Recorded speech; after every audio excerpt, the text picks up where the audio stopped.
حدیث کې راځي د مسند احمد نبی صلی الله علیه وسلم چې یو دعا شولې ده.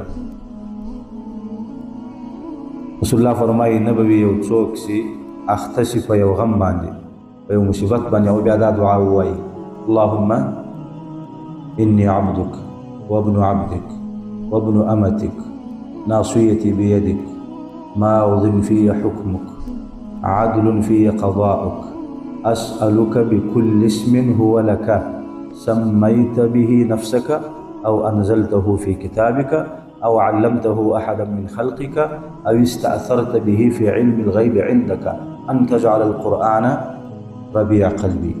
يقول لك حديث دادي أن تجعل القرآن العظيم ربيع قلبي ونور صدري وجلاء حزني وذهاب همي. رسول الله فرمایي نبوي یو څوک چې یو مصیبت ورسېدلی او دا دعا وکړي مګر الله تعالی به دا غم په خوشحالۍ وربدل کړي، مصیبت به یې رفع کړي.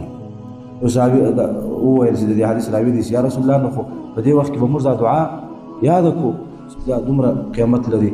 نو نبي صلی الله علیه وسلم ورته ویل چې دا هر هغه چا لره هر هغه مؤمن لره پکار دی چې دا حدیث ورسېږي چې باید دا دعا یاد کړي. نو دا دعا ټول یاد کړه.